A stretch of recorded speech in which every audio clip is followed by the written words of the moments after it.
Good evening, everyone. We are group number 2. So, today our focus in this discussion is given to talk about apparel industry, and our resource person is Mr. Eksath Perera, the Deputy General Manager at Brandix Apparel Limited, who has 14 years of experience in the apparel industry. Further, he is a director at Script Ventures and a lecturer for CIMA and ACCA. Brief introduction to the company and the industry. All right. So I think the earliest evidence that apparel industry has been there in this country actually dates back to King Vijaya came from India to Sri Lanka, where Kuweni was actually doing an activity that is related to apparel, right? And we have been a nation that has been producing our own apparel for a longer period of time. And if you take Sri Lanka as a country right now, actually got the benefit of apparel being a positive net foreign exchange inflow making business somewhere during 1990s or late 1990s, with the inception of 200 garment factories initiated by late President Ranasinghe Premadasa, where most of the companies in Sri Lanka or active right now in Sri Lanka in terms of big players, Memes, Brandix, Hydromoney, all those guys, or even Crystal Martin, SQL Group, guys like that, where they actually went on to kind of initiate factories all around the country, and I think it was the count was 200 plus. So those are the factories that actually are still, some of those factories are still surviving even today. And the good thing that actually late President Premadasa did was he actually created and encouraged a dialogue between these factories or factory owners or entrepreneurs, and he wanted to bring in foreign direct investment straight into the country, where Chinese guys, even the Korean guys came and started investing into this country. If you look at both Brandix as well as MAs, we have significant joint ventures, even Hydromoney, on apparel supply chain as well, rather than being dependent on the Far Eastern countries like China, Taiwan, Thailand, and Korea for fabrics, trims, etc. So with that initiative, which was initiated by late President Premadasa, there were fabric mills that actually came in Sri Lanka. If you take right now, there's about 3 large fabric mills which are on their own also exporting into other countries. So those are not just servicing Sri Lankan companies, they're actually servicing countries outside of Sri Lanka as well. And then there is an elastic company called Stretchline, a UK headquartered company.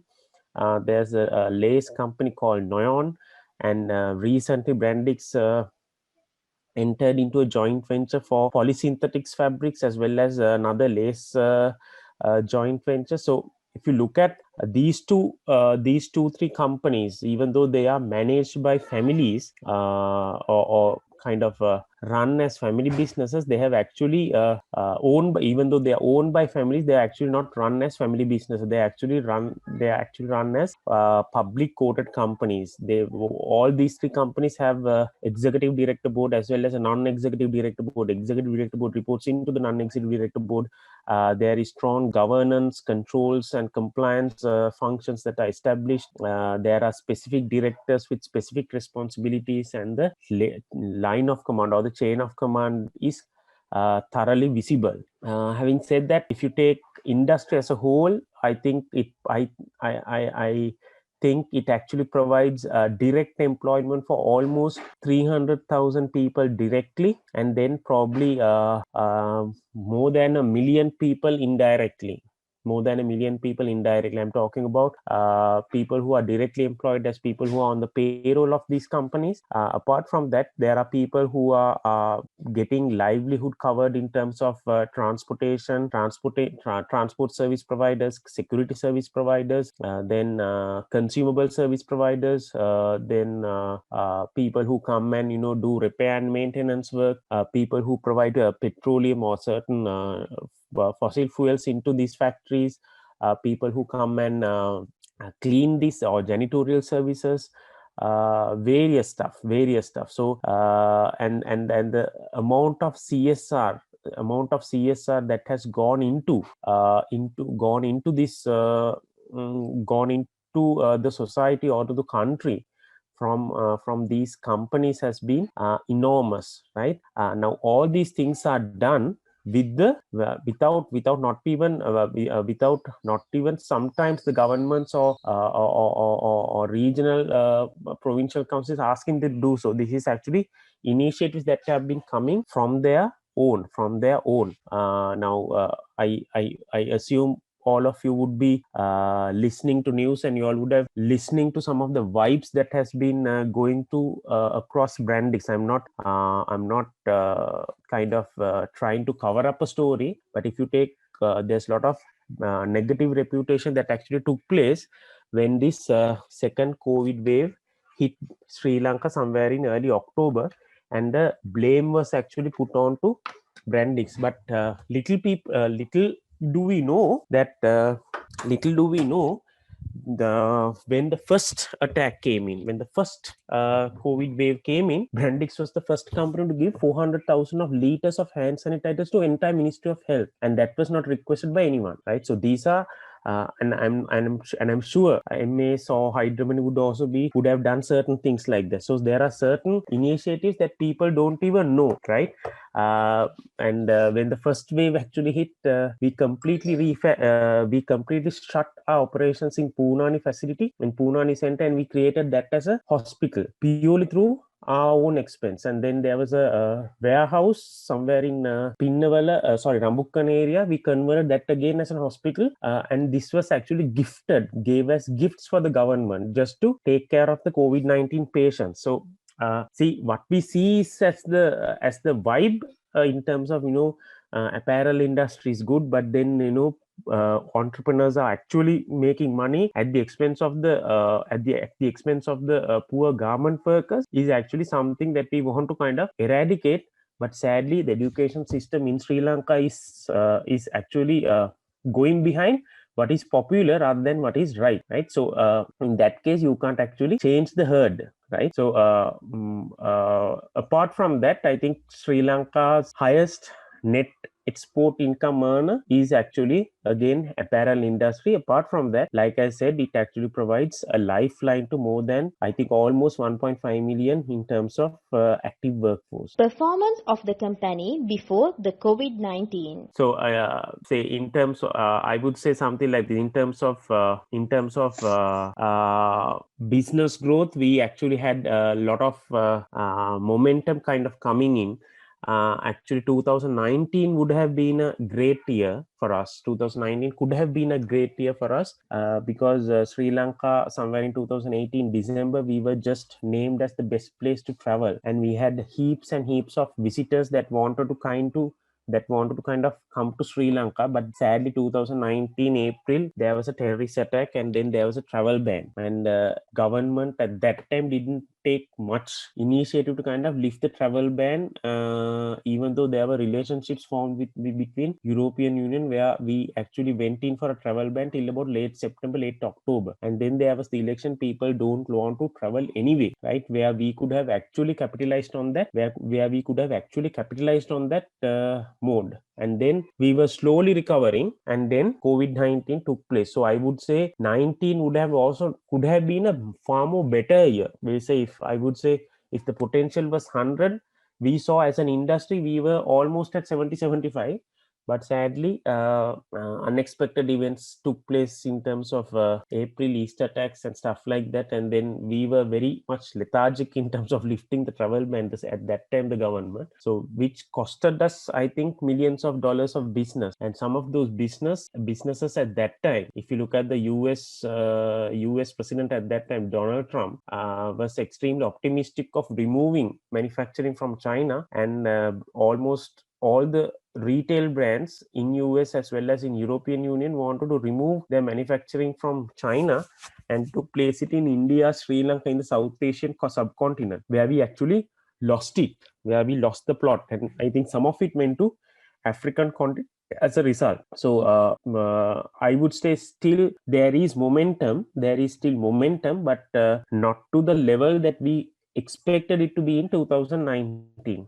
But having said that, even place where I work as a business, we are actually getting new programs coming in. The new customers are kind of coming and tapping us on our door, and now we have a problem in terms of how to service them in terms of capacity. The good thing is that we are actually getting tapping on our doors from European Union to from in terms of regions from European Union to United States to Australia. So all three major booming markets or established markets as well as booming markets are actually coming and tapping on our door, which is a plus. How the company and the industry have been affected by the COVID-19 pandemic. So I think if you take as much as it has impacted to all the other business or any business, it has actually hit our top line. I think it has hit the top line of almost all the companies who are in apparel. We underwent cancellation of sales, and then whatever the sales that we had, where we were independent on Chinese companies or China-based companies for raw materials, we actually had delays where we faced few problems on that front, and that was the biggest blow that we actually had. And some of the brands actually requested us to even air freight at our cost, and some of the brands were kind of flexible in terms of understanding the situation and saying that okay, just let's accept the delay and let's go forward with it. Effect on workers of the apparel industry. So in my take, I think I can't talk about others, but say if you take even when the factories are closed, Brandix as a business, we actually maintain their same salary level, right? We did not go for a salary cut. Actually, Brandix went in for a salary cut for executive, but not for the staff and workforce. And if you look at this workforce predominantly in Brandix, they have two components of their salary. One is the fixed salary, which is the basic salary that comes in, and then the other one is the variable salary where they get a production incentive. So even the production incentive, even though the factories were closed or there is a roster basis that was introduced for them to come because of the social distanced manufacturing, we managed to kind of give them their last earned full production incentive as well. So I think there would have been impact. I still think as an industry as a whole, there would have been impact, because I've heard certain factories have closed down, certain factories have not even paid compensation, etc. So meaning there has been an impact, but overall workforce of Brandix, I have not come across situation where they have been adversely affected to a greater length. Impact on global clothing industry. Globally, I think there's I think you all would have learned something called in economics called aggregate demand. I think the global aggregate demand for apparel will be at a decline. I think more than 20-25% to 30% at least. I think even more than 30% plus, there'll be reduction in global aggregate demand. I think not only for apparel, I think for everything. So I think they except for Chinese economy or economy of China, the world economy is going for a subtraction, like going for a decline, meaning apparel is included there, right? Right now, I think if there is a average household and out of the disposable income, the primary spending buckets would not be apparel right now in globally. I think first it would be food, then it would be other essentials, maybe rent if you're paying a rent or a mortgage, and then you will actually stuff your houses with essential medicines. If you are especially having, if you're having elderly people at your home, or if you're having younger people at your kids at your home. So I think apparel, I don't think will be coming in for the top 3 to 5 spending buckets this year. So meaning as a result, there will be a globally a contraction for the demand of apparel clothing. The short-term and long-term measures along with strategies that the industry have taken in order to survive within this pandemic. I think as an industry, I can say a few things. I can't say certain things on the company per se. because we are actually barred from talking about the strategies that the companies actually putting forward. In terms of an industry, I think we have kind of asked for certain concessions from the government in terms of because see there was a port strike very recently where it was impacting the raw material imports, and then there was a strict ban on imports. But then within I think 2 or 3 days time, import ban for raw materials for exports actually was lifted. So there was not much in terms of disturbance or noise that came in, because even from the port, what we requested, I think as an industry, what we requested was, if there is a strike, let us know what would be the delay, because a delay just because of a port strike will actually have a negative impact on country's outlook. So in terms of that, we've kind of I think the industry as a whole kind of have made few proposals to government to make it a smooth run or a business as usual run, like as in other days. But I think overall economically, I think European Union has given a kind of red flag or a red alert to the government of Sri Lanka that import ban will not be sustained for longer period, and the outlook of the economy, I think I think Fitch ratings affirmed that we were given the lowest rating a country could ever get, and that is the first time in the history that we actually got it. So meaning uh, in the economic outlook, I don't think we are at a greater place. We are at a greater place. Specific supports given by the government and further expectation. I'm not too sure what are the initiatives that are taken by the government, and I don't think, I'm not an advocate of the government, so I can't tell much about it. But what I can say is that until such time we return back to normalcy, I think we need to be I think we need to kind of figure out our own way to how to survive in an industry, irrespective of whatever the industry that is. And I think your creativity, if you're creative enough, I think you will be able to kind of figure out how to survive. And my take, not only it does not limit us to Sri Lanka it does not limit to the apparel industry in Sri Lanka per se, but how Japanese faced or how Japanese lifted their economy after bombing at Hiroshima and Nagasaki. That is the similar stance that we should actually take. If you look at Sri Lanka as a country, I can actually say that, because but if you look at Sri Lanka, or if you look at some, I think all of you must be using YouTube as a channel to get yourself entertained. Not only y'all, even I do, right? Now when a problem like that happened in Brandix, right, and there are certain doctors who are qualified and specialized in this epidemiology, comes out and say that this was there in the society, right? There are certain guys who badly wanted to say last year it was Saharan and this year it was Omar. It was two Muslims who have actually caused damage to Sri Lanka. Now, who are these guys? Are they net foreign income earners of Sri Lanka? No, not exactly. We are very poor. Sadly, we are very poor, right? We may have even PhDs, but we are poor. We are not like Japanese, which is why Japan is still there with economic strength. They were, even after bombing in 1945 and 47, within 5 to 7 years, they became the second strongest economy in the world.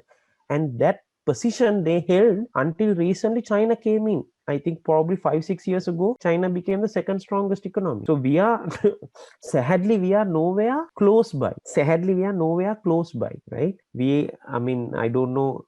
I'm very sorry to tell this, but even you guys are from universities and you guys are doing certain things on academic, right? But have you all ever thought of, okay, what am I going to do something different, or am I going to do something create? It can be I'm not saying it should be a profitable enterprise, whether at least it's a social enterprise, at least to lift someone up. See, that thinking we don't have, right?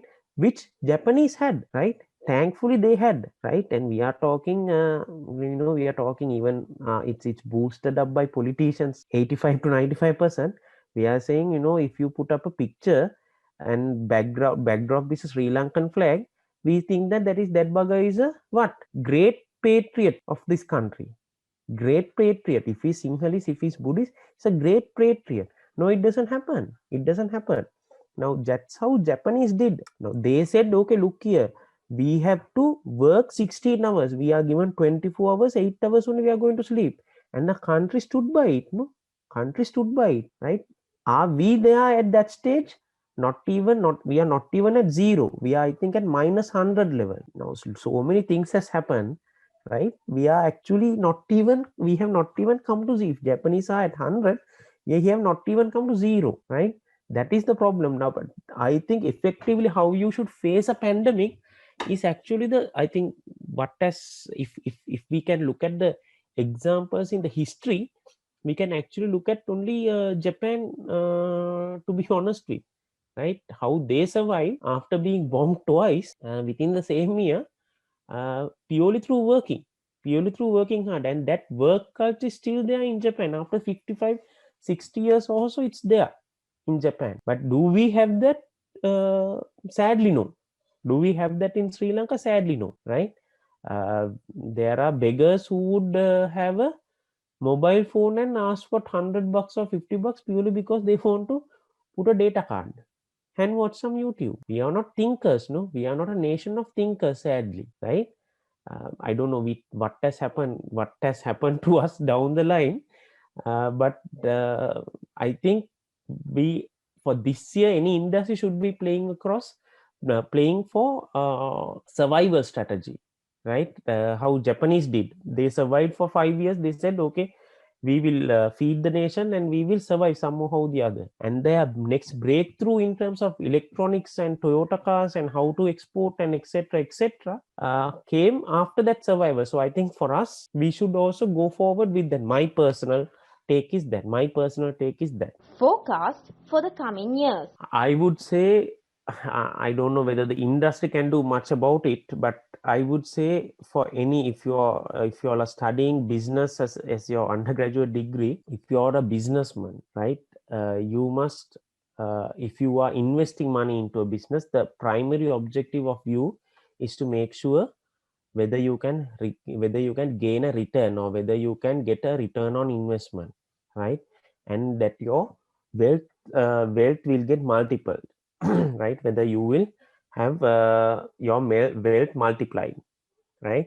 So you look at a country like Sri Lanka, which a country that has virtually everything, right? It's actually a paradise, right? We can have tourism, we can have plantations, we can have agriculture, we can have animal husbandry, we can have fisheries. There are so many ancient cities in country, right? So you can actually promote tourism. We can actually promote Ayurvedic tourism, right? We can actually there are so many avenues that we can actually make money, right? If you take even apparel industry, still there is room, right? But if the cost of living, for example, if the inflation is at 10% plus, if it's at 10 double digit, right, will anyone will come and work in an apparel factory, right? Answer is no. Will anyone come and work for even for 30,000 or 40,000? Will they come and work in an apparel factory? Answer is no, because apparel is hard work, right?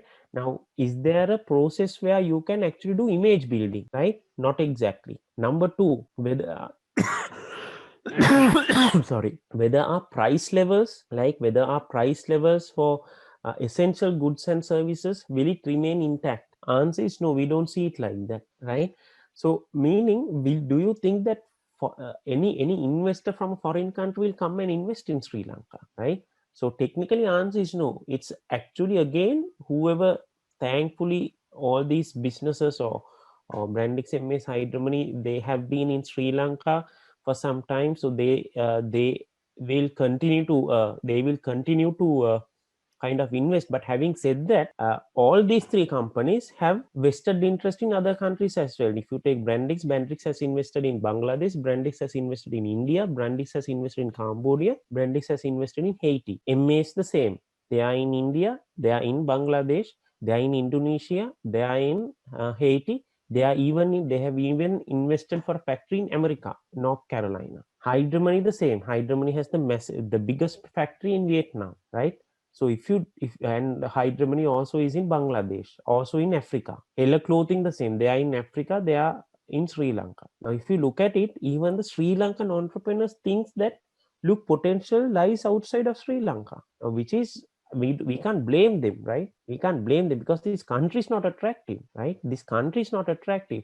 If you can't give tax holidays, that is fine, but at least you must keep the price levels intact, right? But if that is not happening, I think Sri Lanka as a country for any business,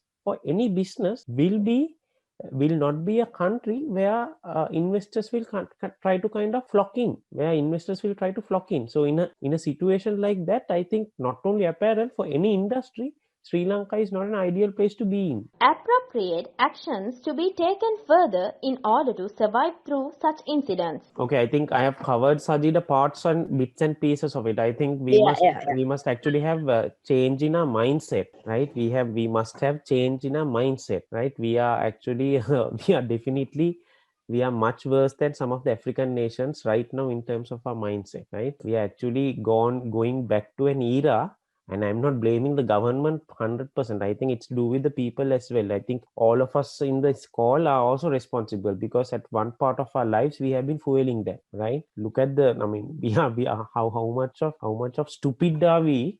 How much of stupid are we when there is a global pandemic? We are having debates about whether we are what are we going to do to the dead bodies of COVID-19? Actually, moving forward, right? We don't have that Japanese culture. I'm not saying we should have the Japanese copycat of a Japanese culture, but Japanese culture is the culture that we actually had when you go to Anuradhapura era and Polonnaruwa era, right? We will not have a Parakrama Bahubaga who comes and King Parakrama coming and thinking about future generations and putting up Parakrama Samudra. Yeah, we don't have those guys, right? We don't have politicians like that, but those are the guys who actually rule this country, no? Right? So sadly, we need to first thing that we need to do is we need to have a big shift in our mindset. More and more we kind of delay it. I think we are going to have a problem, right? We are going to have a problem. Reason, Sri Lankans back in the day when the kings were ruled, we were not a lazy nation.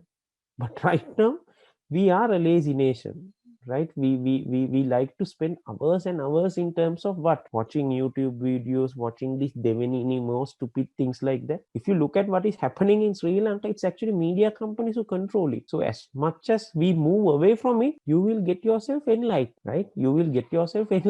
And sadly, government doesn't want us, or governments or anyone who's in the rule, I'm not saying the ruling, but even anyone in parliament doesn't want us to be enlightened, sadly. So if the more and more, if we don't have a shift in our mindset, we will have a problem. Secondly, we must now, I don't think that I'm blaming anyone.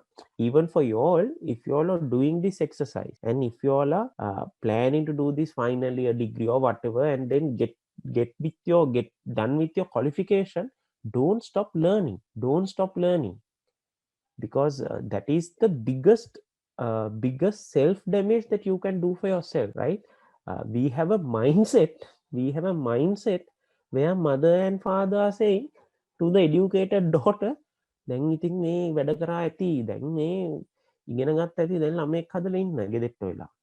That is the mindset, no? That is the mindset. But those are the active people. I mean, a person with a lower IQ will be joining the workforce, but a person like that is not joining the workforce, right? If you look at our education system, it's broken. So therefore, even you all, after getting graduated, please keep on continuing learning. And I'm not saying when you say continuing learning, you have to go and do an MBA from PIMN, MBA from a foreign university, and be happy looking at those certificates, because you will not get anything after looking at those certificates. Get yourself constantly in a learning platform. There are so many free resources, and get comfortable with unconventional subjects. Like we say, you all are doing certain things on commerce related subjects, right? Get comfortable with learning a different language, or learning something on coding, or learning something on digital marketing, because there are so many free resources on that. Now watch YouTube for that. right? Because through YouTube you can actually get yourself enlightened so much. So my take is never stop learning and don't get comfortable after getting a degree.